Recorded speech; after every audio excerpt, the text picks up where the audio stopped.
Thank you, Bongiwe. Now, yesterday in Kempton Park, new members of the Eminent Persons Group on Transformation in Sport were announced by the Minister of Sport, Arts and Culture, Zizi Kodwa. The new 10-member group will create a roadmap that will find the way forward to truly transform South African sport. So to help us understand some of the successes and failures of transformation in sport, we have roped in someone who has reported extensively on the old EPG group, and he will be dealing with a number of issues this new group will be handling. So he is joining us via Zoom. We have News 24 senior sports reporter Khanyiso Tshwaku. Khanyiso, thank you so much for making time for us. I mean, yesterday's events really highlighted a lot, but the one thing that we have seen, especially with sports like cricket, they've made good progress in terms of transforming the organization when you look at opportunities for women and those who come from previously disadvantaged backgrounds.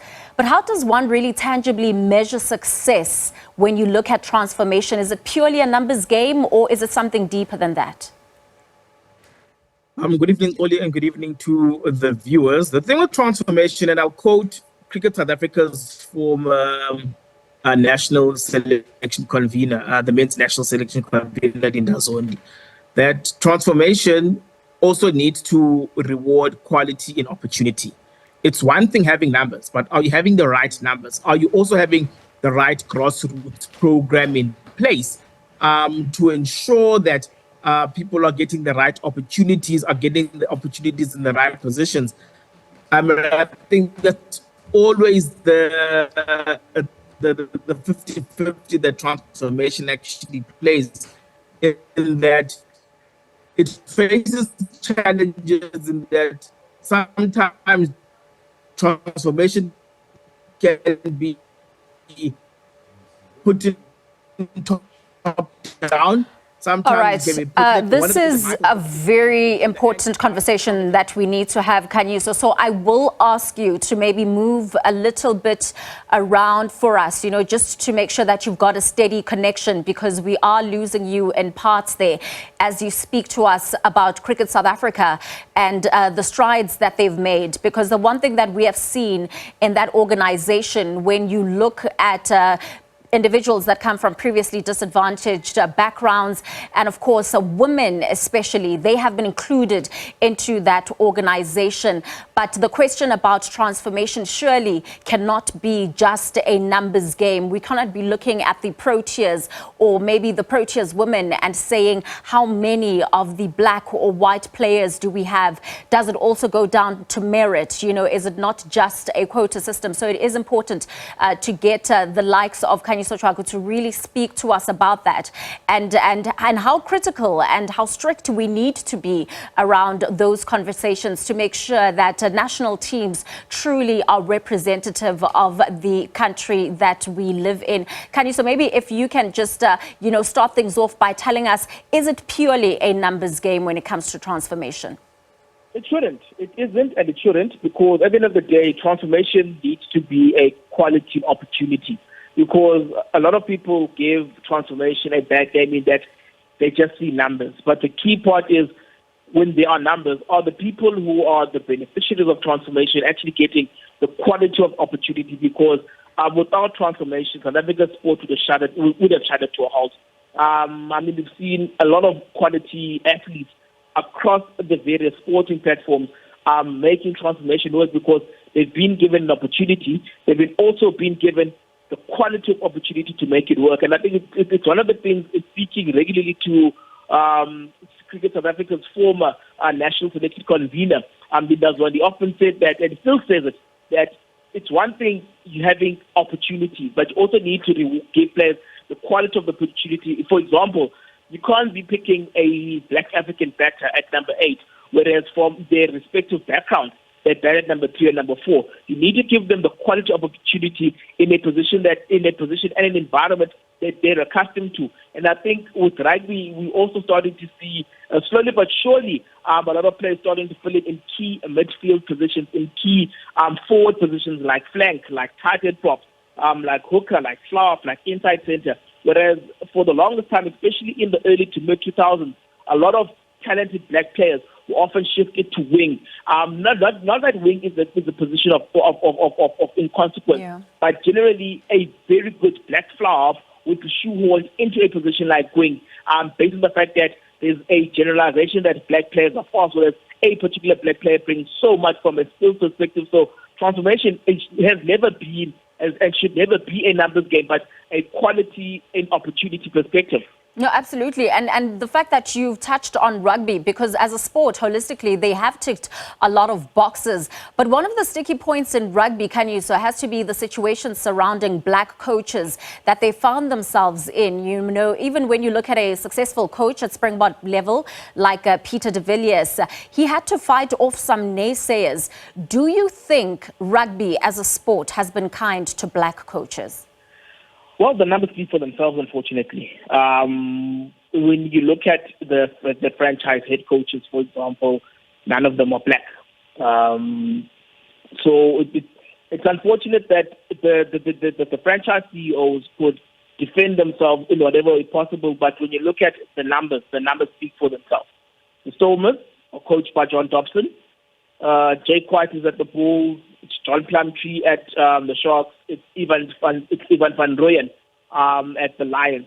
There are black coaches in the system, but are they being used? It's probably a question that the franchise CEOs or probably the equity partners need to answer adequately. Are they in a position to give black coaches an opportunity? That's a position. That's a question that they need to answer adequately, because when you look at the demographics, despite what their contestations may be, the demographics speak a very different view. And unfortunately, even if there's a contestation or whether there's a defense, the numbers speak for themselves. Are there black franchise head coaches? No. They are given opportunities at Currie Cup level, but are those opportunities broad enough to actually allow them to run along with the program and actually entrust them with a franchise job? That hasn't translated as yet. So the franchise CEOs in particular, and I think even the equity owners, do have to carry a lot of big stick and actually answer for the particular lack of black coaches, black head coaches at franchise level. But someone then could come in, Khanyiso, and say, when you look at the likes of Alistair Coetzee, Edgar Maruhlule, and of course Sandile Ngcobo, recently they have been given those opportunities and yet didn't come through with the results that they should have, especially when you look at the kind of teams that they took on when they were coaching these national teams. What do you then have to say to someone like that who says black coaches are being given the opportunity, but they don't necessarily bring through the results? Alistair Coetzee becomes a very interesting case in point, because you then ask, what is the quality of the opportunity that they were given? Yes, you're given the opportunity, but what is the quality of the opportunity? Was it an opportunity where the coach was given everything that they needed to succeed? Because, for example, and Alistair Coetzee did very well with the Stormers and graduated to the Springboks, but yet there was always a question mark circulating whether he was good enough to actually do well in the position. Whereas Robbie Fleck, when he took over, actually the Stormers regressed in his time. But the question marks were never as loud, to make an example. So even when you look at Alistair Coetzee from a Springbok coaching perspective, yes, he had 2 years in the helm, but the question remains, was he given the same amount of resources to succeed as compared to his predecessor and compared to his successor? And that's where the question always lies with black coaches, or with coaches of color in particular. Are they given the necessary tools? Are they given the necessary support? Are they given everything that is needed to succeed? And I think that is the most important question, the powers that we need to answer. And also, are they given grace as well? You know, I think it's also one of those biggest one. This is a very tough one, Khanyiso. So when we look at the situation that we are in, I mean, it's 2024. What is realistically possible for those who have been tasked with sorting out transformation issues in the sport in South Africa? Is it something where at some point we will find that the needle has shifted, or should we just be happy with the status quo? I think firstly, what is very important is that the transformation mandate needs to be a hearts and minds approach. and not just a hearts and minds approach from the sports ministry. It needs to be a hearts and minds approach from South Africa, from key stakeholders. For example, school sports is not something that will succeed without a proper helping hand from the Department of Sport, from the Department of Education, because the bulk of coaches come from the teaching perspective. For a school sports program to succeed, it needs the buy-in of schools. It needs the buy-in of the municipality, because not every school will have the facilities to host sports. That's where the municipalities come in.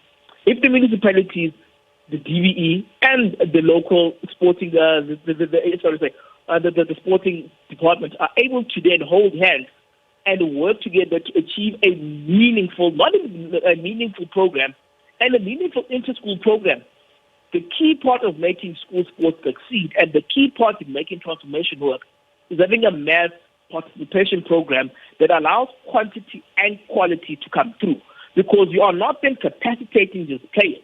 You are then also capacitating coaches or capacitating administrators, because you may find within a particular spectrum of learners and learners, you may find that some learners aren't well equipped to succeed on the field of sports, but have the necessary academic and administrative goods to make good as treasurers, as presidents, where they learn the art of actually managing sports from a young age, whereas they know that if they can't contribute on the field of sports, they are able to contribute off the field, and then grow up in the environment of sport and be a professional outside of the sport, and knowing that when they're a professional, whether they're a lawyer, they're an accountant, they are a health professional, they are then able to contribute to the sport in a very positive direction. So the issue of transformation and ensuring that there is a hearts and minds approach from the three key stakeholders, being municipalities with facilities, sports, the Department of Education,